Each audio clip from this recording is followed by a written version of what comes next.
جی بالکل، میں اس وقت موجود ہوں کنٹری کلب میں، جہاں پر درجہ چہارم کے مرکزی صدر حافظ نوید باجوہ صاحب ہمارے ساتھ موجود ہیں، جنہوں نے اپنے ممبران کو انویٹیشن دیا ہے۔ تو مزید جانتے ہیں اس انویٹیشن کے حوالے سے کہ ان کا کیا کہنا ہے، اور ان کے وسائل اور وسائل دونوں سنتے ہیں ان کا کیا کہنا ہے اس کے حوالے سے۔ السلام علیکم سر۔ وعلیکم السلام ورحمۃ اللہ۔ کیسے ہیں سر؟ الحمدللہ، اللہ کا شکر ہے سر، الحمدللہ۔ اچھا صاحب، سب سے پہلے کویشچن تو میرا یہ بنے گا کہ آپ نے یہ جو ابھی انویٹیشن دیا ہے، ایک طرف تو سنا ہے کہ درجہ چہارم کے جتنے بھی ملازمین ہیں ان کو وسائل ہیں، تنگیاں ہیں، تو اس کے حوالے سے آپ نے اتنے بڑے کنٹری کلب میں انویٹیشن دی، اس کے حوالے سے آپ کیا جانا چاہیں گے؟ سوال تھوڑا میرا ڈیفیکلٹ ہے مگر پوچھنا میرا آپ ہے۔ ڈاکٹر صاحب بالکل الحمدللہ، ہماری جو کلاس 4 طبقہ ہے ویسے ہی زندگی ان کٹھن حالات کے اندر گزر رہی ہے، تو مقصد یہ ہے کہ درجہ چہارم ملازمین کی خدمت کرنا میں اس کو عبادت سمجھتا ہوں۔ بلا شبہ ہمارا درجہ چہارم طبقہ جو ہے وہ فنانسی لحاظ سے بھی بہت ویک ہے اور ذہنی لحاظ سے بھی بہت پیچھے ہے۔ تو میں نے جو نوٹ کیا کہ ہمارے درجہ چہارم ملازمین کے اندر سب سے جو بنیادی چیز کی کمی ہے خود اعتمادی کی کمی، کہ یہ اپنے حقوق کے لیے بھی اپنی آواز کو نا وہ بلند نہیں کر سکتے، ایون کہ ان کو ہر جگہ پر دبایا جاتا ہے اور یہ ان کے اندر خوف جو ہے نا وہ چھایا ہوا۔ اور دوسرا، میں نے ان کو اس لیے یہاں ابلاغ کیا ہے تاکہ ان کے ذہن کے اندر آ جائے کہ ہم الحمدللہ کسی لحاظ سے بھی کسی سے کم نہیں ہیں۔ فرق صرف اور صرف اتنا ہے کہ ہمارا استحصال ہو رہا ہے، ہمارے ساتھ ناانصافی ہو رہی ہے، اور ہم اپنے حقوق کے لیے جو ہے وہ کہیں کسی جگہ پہ بھی اپنی آواز کو سربلند کر سکتے ہیں۔ باقی اس سلسلے کے اندر جو میں نے سب سے اچھے کنٹری کا جو انتخاب کیا، اس کی وجہ بھی یہی ہے کہ ان کو میں یوٹیلائز کرنا چاہتا ہوں، ان کے اندر چاہتا ہوں خود اعتمادی پیدا ہو۔ باقی میں نے کسی سے الحمدللہ فنڈ نہیں لیا، اور نہ ہی میرا ارادہ ہے کہ میں فنڈنگ کے ذریعے، کیونکہ یہ لوگ تو بیچارے ایسے ہی ذہنی لحاظ سے کمزور ہیں، اس سلسلے کی وجہ سے میں نے خود اعتمادی پیدا کرنے کے لیے، اور دوسرا حکومت وقت کو یہ باور کروانے کے لیے کہ جس طرح آپ لوگ دوسروں کو فیسلٹیز پرووائڈ کرتے ہیں، اسی طرح یہ طبقہ جو انتہا درجے کا پسماندہ ہے ان کی طرف بالکل حکومت توجہ نہیں کر رہی، تو ان کی آڑ کے اندر آ کے جو ہے وہ دوسرے طبقات کے لوگ بے پناہ مفادات حاصل کر چکے ہیں، بے پناہ ان کو فیسلٹیز مل چکی ہیں، لیکن یہ طبقہ 70 سال سے زائد عرصہ گزر چکا ہے کہ جو حکومت آئی ہے اس نے اس طبقے کا نعرہ لگایا، کبھی روٹی کپڑا اور مکان کے نام سے، اور کبھی جو ہے وہ ان کو بنیادی سہولتوں کے نام سے، کبھی ان کے خوشحالی کے نام سے فیسلٹیز کر دیں، لیکن بدقسمتی سے نہ تو حکومت کی طرف سے کوئی اس کو فیسلٹیز مہیا کی جاتی ہیں، تو نہ محکمہ لحاظ سے ان کو کوئی اہمیت دی جاتی ہے۔ ایون کہ انہوں نے اگر الاؤنس کے لحاظ سے دیکھ لو، کوئی درجہ چہارم ملازمین کا جو ہاؤس رینٹ صرف اور صرف ڈاکٹر صاحب 910 روپے، تو اس سے آپ اندازہ کر سکتے ہیں کہ 910 روپے جو ہاؤس رینٹ ان کا ہے، یہ تو اگر دیہات کے اندر پسماندہ سے پسماندہ علاقے کے اندر بھی ہم چلے جائیں تو وہاں بھی اتنا بھی کم نہیں ہے۔ تو اس سلسلے کی وجہ سے میں یہ چاہتا ہوں کہ حکومت ان کی طرف متوجہ ہو، ان کی جو بنیادی سہولتیں ہیں ان کی طرف، ان کے ساتھ مشاورت کرے، ان کے ساتھ میٹنگ کرے۔ ٹھیک ہے جی، یہ اپنا دوسرا کویشچن میں یہ آپ کے ممبران سے کرنا چاہوں گا کہ سر آپ اپنے مرکزی صدر جو ہیں ان کے ساتھ کس طرح شانہ بشانہ ساتھ کھڑے ہیں؟ جی السلام علیکم۔ جی بالکل ہم کھڑے ہیں، ہمارے مرکزی صدر قاری حافظ نوید صاحب، وہ ہمارے ساتھ رات دن تعاون کرتے ہیں، ہم بھی ان کے ساتھ رات دن کھڑے ہیں۔ انشاءاللہ جو ہمارے مطالبے ہیں تو انشاءاللہ بھرپور، انشاءاللہ اللہ کے حکم سے ڈٹ کے کھڑے ہیں کہ اللہ پاک بہتری کرے گا۔ ہماری اپیل ہے گورنمنٹ سے جو ہمارے مطالبے ہیں پورا کرتے ہیں۔ ٹھیک ہو گیا۔ لاسٹ میں آپ سے ایک سوال کرنا چاہوں گا کہ آپ کے جو بنیادی مسائل ہیں اس کے بارے سے آپ حکومت سے کیا امید کرنا چاہیے؟ آپ ڈاکٹر صاحب میں پہلے تو آپ کو بتانا چاہتا ہوں کہ یہ میرے پاس بھی دوست آئے ہیں پنجاب کے مختلف علاقوں سے، یہ رحمدانی سے آ گئی ہے، راجن پور سے آئے ہیں، کچھ مطلب کہ لیا سے آئے ہیں، کچھ صحابی نگر سے آئے ہیں، بہاولپور سے، خانہ وال سے آئے ہیں، اور یہ اپنے مسائل کی وجہ سے پریشان ہیں کہ ہماری تنخواہیں جو ہے وہ بیسکلی بہت کم ہے۔ تو میں تو یہی کہتا ہوں کہ سب سے جو بنیادی چیز ہے نا، حکومت ہمارا سروس اسٹرکچر جو ہے نا، اس کو تبدیل کرنے کے لیے ہمارے ساتھ مشاورت کرے، ایک کمیٹی تشکیل دے، اور کمیٹی کے اندر ہماری جو ہے وہ مشاورت ضروری شامل ہو، تو اسی بنیاد پر جو ہے نا ہمارے مسائل حل ہونے شروع ہو جائیں گے۔ لیکن اس وقت جو ہے وہ درجہ چہارم ملازمین کا سب سے بیسکلی جو مطالبہ چل رہا ہے کہ وہ ان کو درجہ چہارم پر بنیادی اسکیل دیا جائے، اور ہمارے کشمیر 5واں اسکیل دیا جائے۔ کشمیر کے ہمارے دوست ہیں، ان کی سب کچھ کمیٹی وغیرہ منظور ہوگی ہے وزیر اعظم کی طرف سے۔ اس طرح ہمارے سندھ کے دوست ہیں، اب گریڈیشن کی وجہ سے بہت پریشان ہیں، ٹائم گریڈ کی وجہ سے، ٹائم اسکیل کی وجہ سے بہت پریشان ہیں۔ تو یہ تمام تر مسائل اسی صورت کے اندر حل ہو سکتے ہیں کہ اگر حکومت ہمارے ساتھ کوآپریٹ کرتے ہوئے ہمارے اپنی کابینہ کے اندر، ہماری کمیٹی کے اندر شامل کرے، تو انشاءاللہ تعالی ہم درجہ چہارم ملازمین حکومت کا ایک دستے بازو بن کے اس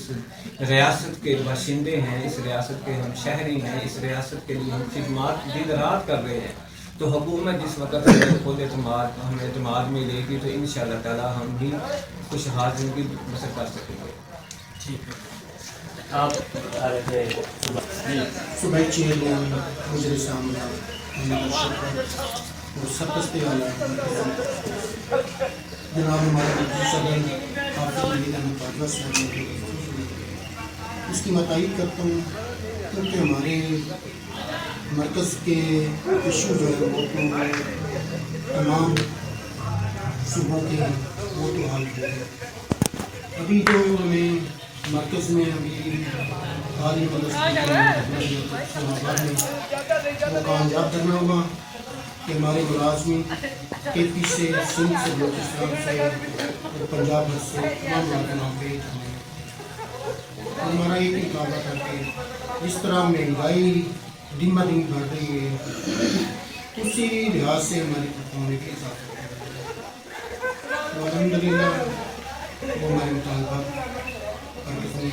وزیر اعظم نے مان لیے، اس کا نوٹیفکیشن بھی جاری ہو گیا ہے۔ اب ہم یہ کہہ رہے ہیں کہ وہ جو خود مختار صوبائی جو ہمارے ایشو ہیں، تو وہ مرکز نے اس میں نوٹیفکیشن میں جاری کر دیا کہ صوبائی جو جتنے بھی ہیں صوبے وہ خود مختار ہیں، وہ خود نوٹیفکیشن کریں۔ تو ہم یہ کہہ رہے ہیں کہ ہمارے جو مہنگائی کے حساب سے جو ہمارے ایشو تھے وہ تو حل ہو رہے ہیں۔ 25% جو وہ صوبہ بھی، پنجاب بھی،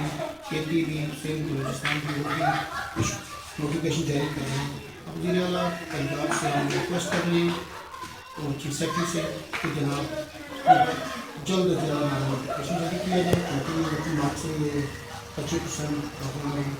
ہمیں تو باقی جو ایشو ہیں ہمارے صوبائی لیول کے بھی اور ڈسٹرکٹ لیول کے، وہ تو الحمدللہ ہم اپنے افسران والے سے ملتے رہتے ہیں، انشاءاللہ جو بھی ہمارے صوبائی ایشو ہوتے ہیں ہمارے افسران کرتے ہیں اور حل ہوتے رہتے ہیں۔ تو آپ نے کہا کہ حافظ نوید باجوہ صاحب مرکز میں مرکزی صدر ہیں، انہوں نے یہ ارینجمنٹ کیمپ کلام کیوں منتخب کیا کہ وہی ہم جذبات سب کے کہ ہم ملازم ہیں، چھوٹے ہیں، ہمارے جذبات ہماری عزت بھی بڑوں کی طرح ہے۔ ایک اگر 21ویں گریڈ کا افسر ہے اس کے بھی وہی ہے، وہ بھی گورنمنٹ کا ملازم ہے، ایک کلاس 4 کا ملازم ہے، مطلب ہے کہ عزت اس کی بھی رسپیکٹ وہی ہے، چھوٹے بڑے کی تو بات نہیں ہے، ٹھیک ہے۔ تو یہ جو ارینجمنٹ کی ہے میں تو بہت ویلکم کرتا ہوں حافظ نوید باجوہ صاحب کو کہ یہ ہماری ارینجمنٹ ہر منتھلی ہونی چاہیے یہاں پہ، تاکہ پتہ چلے کہ ہم بھی عزت رکھتے ہیں، ہمارے بھی کچھ خواہشات ہمارے جذبات ہیں۔ تو میں الحمدللہ ہر سال ملازمین کو اکٹھا کرتا رہتا ہوں ڈپٹی کمشنر آفس میں، وہاں پہ بہت بڑا ایک ارینجمنٹ کرتا ہوں ملازمین کے جتنے بھی ہمارے بیلدار گروپ ہو، جتنے بھی نئے کاسر ڈرائیور حضرات ریٹائر ہوتے ہیں، ایجوکیشن سے ہوں، ویلتھ سے ہوں اور کسی بھی ادارے سے ہوں، ڈی سی آفس سے، میں ان کو سب کو اکٹھا کرتا ہوں، تقریباً وہ 40-50 ملازم ہمارے اکٹھے ہوتے ہیں۔ وہاں پہ میں ایسا ایک پروگرام کرتا ہوں کہ ہمارے افسران ہمیں دیکھ کے یہ کہتے ہیں کہ یار اتنا بڑا یہ پروگرام ہو رہا ہے، یہ ملازمین کے لیے ادارے کی عزت ہے نا، تمام ادارے ہمارے جو 30-25 سال 20 سال سروس کر کے جاتے ہیں، ملازم ریٹائر ہوتے ہیں، ان کو الگ پارٹی دینی چاہیے، یہ ہمارے افسران کو بھی ہمارے ادارے کو چاہیے، مگر بدقسمتی یہ ہمارے